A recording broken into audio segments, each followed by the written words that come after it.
अस्सलाम वालेकुम students, hope you are doing well. Accounting circle के चैनल के ऊपर खुशामदीद। स्टूडेंट, जैसा कि आपको मालूम है कि हमारा जॉब ऑर्डर कॉस्टिंग का चैप्टर चल रहा है और आज हमारा उसका 13th लेक्चर है और ये हमारा लास्ट लेक्चर है जॉब ऑर्डर कॉस्टिंग की सीरीज का, जिसके अंदर हमने 12 टाइप के डिफरेंट क्वेश्चंस को डिस्कस किया। इन क्वेश्चंस की प्रैक्टिस करने के बाद और इनको समझने के बाद इंशाल्लाह जितने भी क्वेश्चंस आपके पास आएंगे आप उनको आसानी से सॉल्व कर पाएंगे। ठीक है जी। तो आज के इस क्वेश्चन को समझाने के लिए हमने जो क्वेश्चन लिया है, जो हमारी टाइप 12 है, वो ईयर 2006 है, प्राइवेट क्वेश्चन नंबर 8 का पार्ट 8। ठीक है जी। इसका पार्ट भी था जिसके अंदर factory overhead applied under applied के हवाले से दिया हुआ था, जो कि आप अच्छे तरीके से निकालना जानते हैं। ये थोड़ा डिफरेंट टाइप का क्वेश्चन है और इसके अंदर हम क्या सीखेंगे, job order costing entries using work in process account and component of work in process ending inventory, यानी कि जो उसके अंदर चीजें आती हैं। सो वीडियो पूरी देखने से पहले मेरे चैनल को सब्सक्राइब करें और वीडियो को ज्यादा से ज्यादा शेयर करें।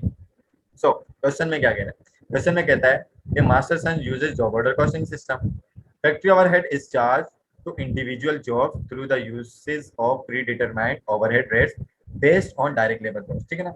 यानी कि जो फैक्ट्री ओवरहेड चार्ज है होगा ना, वो इंडिविजुअल जॉब्स पर होगा और कैसे होगा, प्री डिटरमाइंड रेट्स को यूज करते हुए होगा। प्री डिटरमाइंड का मतलब क्या होगा, पहले से तयशुदा। और वो किसकी बेस के ऊपर होंगे, डायरेक्ट लेबर कॉस्ट की बेस पर होंगे।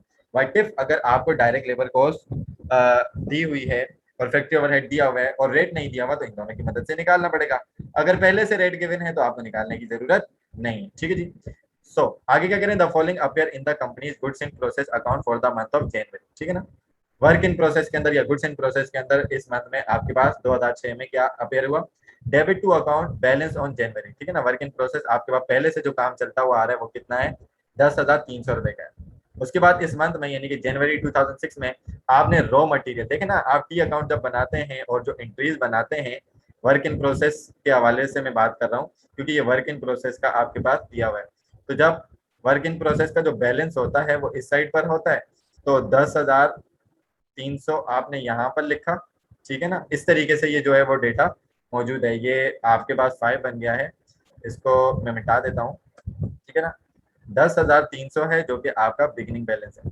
जब आप मटेरियल चार्ज करते हैं तो वर्क इन प्रोसेस डेबिट होता है, तो रॉ मटेरियल क्रेडिट होता है। तो इसका मतलब वर्क इन प्रोसेस में रॉ मटेरियल की वजह से आपका वर्क इन प्रोसेस 15,000 से जो है वो डेबिट हुआ है।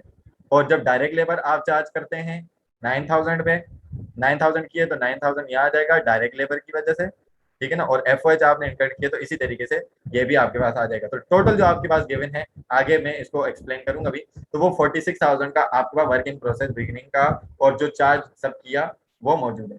ठीक है ना। टोटल क्रेडिट अकाउंट यानी कि इस साइड का जो पार्ट आपके पास कह रहे हैं, उसमें आपने जो गुड्स फिनिश कर दिए, 46,000 का आपका काम चल रहा था, उसमें से 34,000 का जो काम है आपने कर लिया है। 46,000 सॉरी 34,000 का जो काम कर लिया है और 46,000 है, तो जब आपने माइनस किया तो बैलेंस एंडिंग जो रहेगा goods in process ending inventory का, तो वो 12,000 करेगा। सिंपल सा पार्ट है। तो रिक्वायर्ड में आपको क्या करेंगे, डिटरमाइन करें overhead application rate use by the company, यानी कि जो ओवरहेड का रेट कंपनी ने यूज किया वो आप निकाल कर बताएं। करेंगे अज्यूम करें सेकंड पार्ट में that the direct labour charge to the job still in process, जो एंडिंग इन्वेंट्री है वर्क इन प्रोसेस की जनवरी 31 को, अमाउंट टू ₹3,000। ठीक है ना। उसके अंदर जो डायरेक्ट लेबर चार्ज किया गया है उसकी अमाउंट है 3,000 रुपए। Okay. Compute the amount of F की अमाउंट कंप्यूट करें, आराम से कर लेंगे क्योंकि ऊपर जो हम रेट निकालने वाले हैं।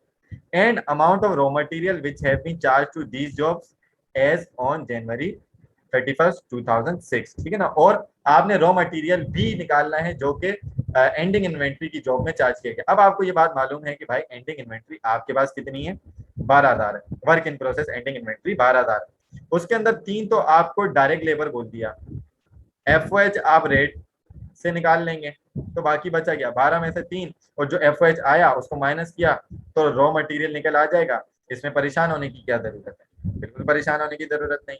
ओके जी। थर्ड में कह रहे हैं कि प्रिपेयर करें जनरल एंट्रीज टू रिकॉर्ड, क्या रिकॉर्ड करने के लिए, मैन्युफैक्चरिंग और मटेरियल लेबर और ओवरहेड के साथ। The transfer of production completed, यानी कि गुड्स जो कंप्लीट किए हैं during January to the finish goods inventory account. Okay, the credit sale of total finish good, जितनी भी टोटल फिनिश गुड्स हैं उसकी सेल को भी रिकॉर्ड करें, लेकिन जो टोटल क्रेडिट सेल्स आपने की हैं जो कंप्लीट थी वो बेची जब हैं तो 30% अबव द कॉस्ट की बेची हैं। तो कॉस्ट प्राइस आपकी 100% होती है, तो वो जो भी कंप्लीट हुई है फिनिश गुड्स वो अभी हम निकाल लेंगे। 34,000 की तो वैसे हमें दी हुई है ना, इसको हमने 30% अबव कॉस्ट बेचा है, इसका मतलब मल्टीप्लाई बाय 130 कर देंगे, यानी कि 30% का 130% का आपने मार्कअप रखा है। मार्जिन जो होता है वो सेल के ऊपर होता है, और जो ये होता है मार्जिन जो होता है वो सेल के ऊपर होता है, मार्कअप जो होता है वो कॉस्ट के ऊपर होता है। ये दो डिफरेंट टर्मिनोलॉजी है। तो ये क्वेश्चन आपको अच्छे तरीके से समझ में आ चुका होगा। सॉल्यूशन की तरफ चलते हैं, पहले कुछ कंप्यूटेशन कर लेते हैं कि फैक्ट्री ओवरहेड का रेट निकालना था। तो फैक्ट्री ओवरहेड का रेट आपने मेरा लेक्चर 12 देखा होगा, उसके अंदर भी मैंने आपको दिखाया था, और उसके अलावा पीछे जो भी हमने लेक्चर रिकॉर्ड किए उनमें भी फैक्ट्री ओवरहेड रेट मैं आपको बता चुका हूँ। तो factory overhead rate, factory overhead divided by direct labour multiply by 100। Factory overhead जो चार्ज किया वो 11,700 का था, डायरेक्ट लेबर आपके पास 9,000 की थी, डिवाइड किया मल्टीप्लाई बाय 100, तो आपके पास फैक्ट्री ओवरहेड रेट कितना आ गया, 130% आ गया। ओके जी। उसके बाद आपने क्या करना है, आपने करना कुछ इस तरीके से था पार्ट बी में। ये तो पार्ट ए कंप्लीट हो गया। पार्ट बी में उसने बोला कि जो work in process ending inventory वो 12,000 की, उसमें अगर डायरेक्ट लेबर कॉस्ट 3,000 हो तो आप एफ मालूम करें, और रॉ मटेरियल एंडिंग इन्वेंट्री में कितना है वो भी मालूम करें। तो computation for raw material and F in work in process ending inventory. तो देखिए work in process ending inventory 12 थी, उसमें से डायरेक्ट लेबर कॉस्ट 3,000 आप माइनस करवा दें जो कि गिवन थी। अच्छा, तो एफ कैसे निकालेंगे, एफ तो डायरेक्ट लेबर की बेस पे निकल रहा है।